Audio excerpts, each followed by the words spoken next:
جزوی اطاعت نہیں. بس یہ ذرا نوٹ آف کاشن ہے. اگر ہم اللہ کا ایک حکم مانیں گے ایک نہیں مانیں گے، یہ جزوی اطاعت ہے، یہ اللہ کو قبول نہیں ہے. اللہ کی طرف سے تو یوں سمجھیے کہ پیکج ڈیل ہے، ٹیک اٹ اور لیو اٹ.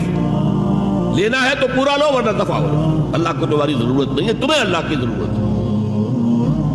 یا ایھا الذین آمنوا ادخلوا فی السلم کافہ، اے ایمان والو اسلام میں داخل ہونا ہے تو پورے کے پورے، ادھورے نہیں.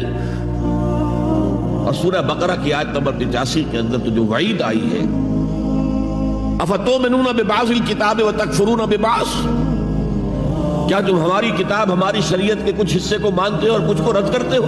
تو جو کوئی بھی تم میں سے یہ روش اختیار کریں گے ان کی کوئی صدا اس کے سوا نہیں ہے. کان کھول کر سنیے، ان کی کوئی صدا اس کے سوا نہیں ہے کہ دنیا میں ذلیل و خوار کر دیے جائیں اور قیامت کے دن یردون الی اشد العذاب، شدید ترین عذاب میں جھونک دیے جائیں. وما اللہ بغافل عما تعملون، اللہ غافل نہیں ہے، بے خبر نہیں ہے، لا علم نہیں ہے اس سے کہ جو تم کر رہے ہو. تم اپنی داڑھیوں کے طول سے اللہ کو دھوکہ نہیں دے سکتے. تم اپنے پاجاموں کو ٹخنوں سے اوپر رکھے اللہ کو دھوکہ نہیں دے سکتے کہ تم بہت متبع رسول ہو. تم اپنے عمروں اور حجوں سے اللہ کو دھوکہ نہیں دے سکتے. اللہ کو معلوم ہے کہ حرام کی کمائی سے حج کیا ہے تم نے، حرام کی کمائی سے عمرہ کیا ہے.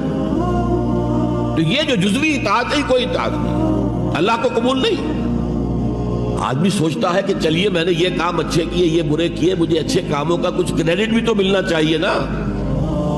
لیکن نہیں، اللہ کہتا ہے جزوی اطاعت منہ پر دے ماری جائے. اور جو دنیا کی سزا ہے وہ تو ہم اپنی آنکھوں سے دیکھ رہے ہیں.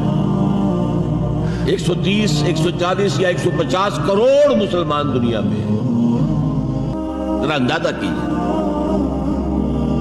لیکن ہماری رائے کی کوئی اہمیت ہے؟ بین الاقوامی معاملات میں کوئی ہم سے مشورہ لیتا ہے کیا؟ آپ کا کیا خیال ہے؟ کس نمی پرست کے بھیا کیستی، ایسے بھی ملک تھے کہنا چاہیے، اب تو ان کا حال بدلا ہے. دولت کے انبار تھے ان کے پاس، لیکن ان کا مذاق اڑتا تھا مغربی ممالک. وہ چاہے سعودی بادشاہ ہوں اور چاہے وہ UAE کے امیر ہوں، مذاق ہی اڑتا تھا. کوئی حیثیت نہیں. حالانکہ کتنا بڑا رقبہ ہے انڈونیشیا کے آخری جزیروں سے لے کر موریتانیہ تک، سالڈ اسلامی آبادی، مسلمان آبادی. آپ کہیں گے کہ یہ بھارت جو ہے اس میں تو اکثریت تو نہیں ہے، لیکن 15 کروڑ یا 18 کروڑ تو آدمی یہاں موجود ہیں. لیکن کوئی عزت، کوئی حیثیت دنیاوی بین الاقوامی سطح پر. بہرحال یہاں بھی ہیں لوگ، کھاتے پیتے لوگ ہیں، ان کی اپنی کچھ عزت ہے اپنے معاشرے کے اندر. لیکن بحیثیت امت، بحیثیت قوم کیا حیثیت ہماری؟ تو اللہ خزی فی الحیات دنیا، وہ تو ہماری نگاہوں کے سامنے موجود ہے. اب قیامت کے دن کے بارے میں جو دھمکی اللہ نے دی ہے، وَيَوْمَ الْقِيَامَةِ يُرَدُّونَ إِلَىٰ أَشَدِّ الْعَذَابِ، قیامت کے دن شدید ترین عذاب میں جھونک دوں گا. اس پر اللہ سے معافی طلب کی جا سکتی ہے، دعائی کی جا سکتی ہے، اللہ ہم پر رحم فرمائے. یہ میں نے آپ کے سامنے رکھا ہے فارمولہ، اللہ کی اطاعت جمع اللہ کی محبت.